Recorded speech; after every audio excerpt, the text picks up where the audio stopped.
Hi guys, ఇప్పుడే మన అజయ్ దేవగన్ గారు ప్రొడ్యూస్ చేసిన మా మూవీ చూసి రావడం జరిగిందనమాట. మా అంటే మన మా అసోసియేషన్ లో మాలా కాదనమాట. హిందీలో మన శైతాన్ యూనివర్స్ కి కనెక్ట్ చేస్తూ వచ్చిన ఈ సినిమా చూసి రావడం జరిగిందనమాట. యాక్చువల్లీ నేను హారర్ సినిమాలకి పెద్ద ఫ్యాన్ కాదు, అందుకే మన సినిమా పిక్చర్ ఛానల్లో హారర్ మూవీస్ కి రివ్యూస్ చాలా తక్కువగా ఉంటాయి.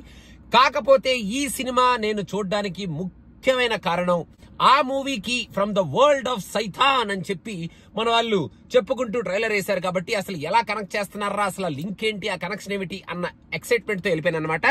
కనెక్షన్ కోసం వెయిట్ చేస్తే ఈ సినిమా లాస్ట్ లో సినిమా మొత్తం అయిపోయినాక డైరెక్ట్ కనెక్షన్ కాకుండా ఇండైరెక్ట్ కనెక్షన్ లాగా ఒక కనెక్షన్ పెట్టి వరల్డ్ ఆఫ్ సైతాన్ ని మనకి ఎస్టాబ్లిష్ చేస్తున్నాం అన్నట్టు ఎస్టాబ్లిష్ చేశారు. అలా ఎస్టాబ్లిష్ చేయకపోయినా ఏమీ పర్వాలేదు అనేటట్టు ఉంది ఈ సినిమా. బట్ అలా కనెక్ట్ చేశారు. నెక్స్ట్ మూవీ ఏం చేస్తారు అనేది మనం వేచి చూడాలి. ఈ సినిమాలో ఓ పిచ్చి పిచ్చిగా హారర్ ఎలిమెంట్స్ ఉన్నాయి. మనల్ని భయపెట్టేశారు. అసలు షివర్ అయిపోయింది. అబ్బా వాట్ ఏ హారర్ సినిమా చూసానరా అన్న ఫీలింగ్ అయితే నాకు రాలేదు. కొంచెం అక్కడక్కడ కొన్ని హారర్ సీన్స్ ఉన్నాయి. ఫస్ట్ హాఫ్ లో కొన్ని, సెకండ్ హాఫ్ లో కొన్ని spine chilling scenes due to the camera angles. అక్కడ జస్ట్ అంటే మనం ఎక్స్పెక్ట్ చేస్తే వచ్చే కైండ్ ఆఫ్ హారర్ అనుకోండి ఆ మూమెంట్స్ అవి. కాకపోతే ఫస్ట్ హాఫ్ లో ఒక 2-3 చోట్ల, సెకండ్ హాఫ్ లో కొన్ని చోట్ల బాగానే మనల్ని అన్ఎక్స్పెక్టెడ్ గా భయపించేటట్టు భయపిస్తారు. కానీ అది మరీ మనల్ని అసలు ఒక కుర్చీలోంచి జంప్ చేసి మనం చూసేంత కైండ్ ఆఫ్ భయంకరమైన సీన్స్ అని నేను చెప్పను. ఈ సినిమా స్టోరీని మన కాళీమాతకి, రక్త బీచ్ కి, ఆ స్టోరీకి కనెక్ట్ చేసి మనకి ఈ సినిమాలో ఆ ఈవిల్ పోర్షన్, డెవిల్ పోర్షన్ ఎంతవరకు అయితే ఉంటదో మన గాడ్ పోర్షన్ ని, మన కాళీమా పోర్షన్ ని కూడా అంతవరకు పెట్టుకొని కొంచెం sensitive and powerful story line ని తీసుకొని, అంటే ఆ కాన్సెప్ట్ ని తీసుకొని ఈ స్టోరీని మన ముందుకు తీసుకురావడం జరుగుతుంది అనమాట.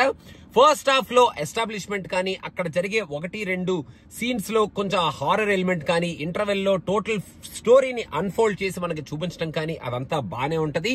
సెకండ్ హాఫ్ లో ఆ హారర్ ఎలిమెంట్ ఎప్పుడైతే ఓపెన్ అప్ అవుతుందో అక్కడ మనకి పర్లేదు, కొన్ని సీన్స్ బాగానే ఉన్నాయి, మరి ఎక్స్ట్రాడినరీగా అనిపించకపోయినా బానే తీశారు అనిపించింది.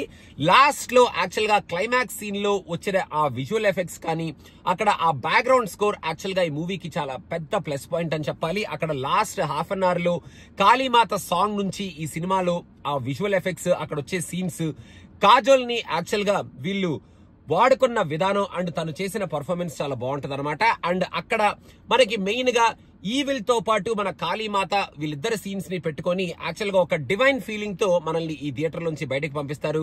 అండ్ ఈ కాన్సెప్ట్ ని కూడా ప్రాపర్ గా క్లోజ్ చేస్తారు. సెకండ్ హాఫ్ లో వచ్చే ట్విస్ట్ కొంచెం ఇంట్రెస్టింగ్ గానే ఉంది. మొత్తానికి ఒక టెర్రిఫిక్ హారర్ సినిమా చూసావరా అని నేను చెప్పను, కానీ హారర్ ఎలిమెంట్స్ తో కూడుకున్న ఒక డివైన్ ఇంటర్వెన్షన్ కూడా ఉండే ఒక సినిమాని చూసామరా అన్న కైండ్ ఆఫ్ ఫీలింగ్ అయితే నాకు వచ్చింది. ఈ సినిమాలో కాజోల్ అసలు ఎరక్కొట్టేసింది యాక్టింగ్. ఫస్ట్ నుంచి లాస్ట్ వరకు తనే ఈ సినిమాలో ఉంటది కాబట్టి తన చుట్టే స్టోరీ రన్ అవుతూ ఉంటది కాబట్టి చాలా బాగా చేసింది. ఈ సినిమాలో విలన్ పోర్షన్ అయితే అసలు మేజర్ గా ఆ డెవిల్, ఆ అంసజా అని చెప్పి ఒక డెవిల్ ఉంటాడనమాట. దుయిత్తు అని పిలుస్తుంటారు.